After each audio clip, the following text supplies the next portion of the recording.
일단은 서로 간에 그 국민의힘 의원님들도 많은 분들이 새로 이제 의회에 오신 분들도 많고 한 10년 만에 오신 분들도 많고 그렇기 때문에 먼저는 소통을 먼저 의회 차원에서 이루어지는 부분이 있어야 될 것 같고요.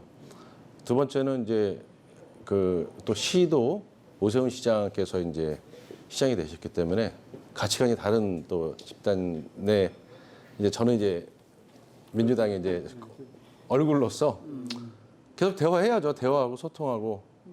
네. 그게 가장 큰 일단은 네네 벽을 허물고 근데 뭐 사실 어떻게 봐도 다 시민을 위해서라는 명분은 정확하니까 누가 더 명분 있게 현안 문제를 접근하느냐의 문제이기 때문에요.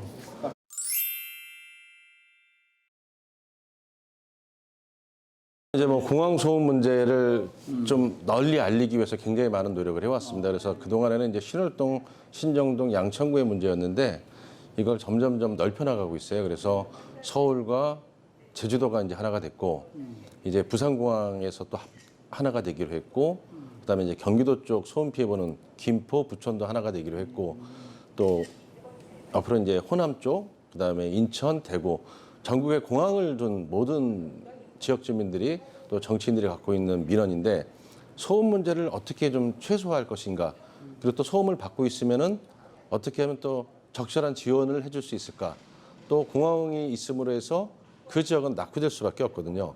그런 낙후된 지역을 어떻게 발전시킬 수 있을 것인가 이런 문제들을 연대해서 같이 하나 돼서 시민들에게 알리고 소통의 장을 열고 좀 문제 해결을 풀어나가는 기초를 만들었다. 그 역할을 제가 했다라는 게 또 하나의 자랑이고요. 또 하나 이제 경전철 부분이 지금 굉장히 어렵고 힘이 든 상황인 것 같아요.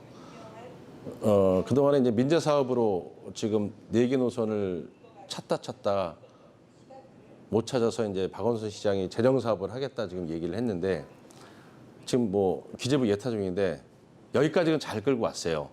그러니까 민재 사업이 안 되기 때문에 그럼 재정 사업으로 하자라는 안까지 냈고 국토부까지 갔는데 지금 기재부에서 결과를 원래는 6월 말이면 낸다고 그랬는데 아직까지 못 내고 있거든요.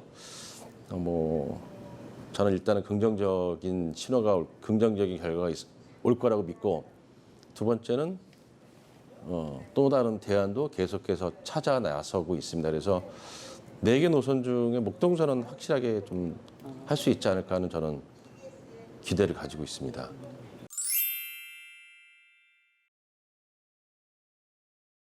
인구 10만 이상의 법정동 중에서 전철 없는 데가 저희 신월동입니다.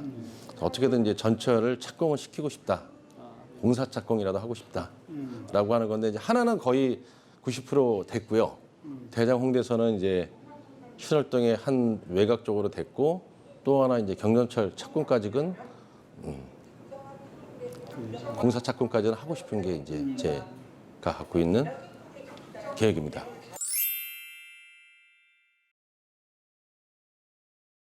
또 다들 좋아하는 삼국지 저도 한 10번 넘게 계속 지금도 읽고 있거든요. 예. 역시 꿈과 희망과 다양한 상상의 미래, 그 다음에 인간관계와 어쩌면은 사람과 사람과의 관계 속에서 풀어나가는 것, 그 다음에 먼 날, 훗날 세월이 돌아갔을 때 그때의 판단이 어떻게 됐었는지 뭐 돌아볼 때 삼국지만한 역사서가 없는 것 같아요. 태백산맥도 있고 참 많은데 제일 한번 또 읽게 되는 거는 삼국지의 여러 가지 버전들이 있잖아요. 버전마다 한 번씩 찾아봐서 읽는 것도 너무너무 재밌고 만화로 읽는 것도 되게 재밌습니다.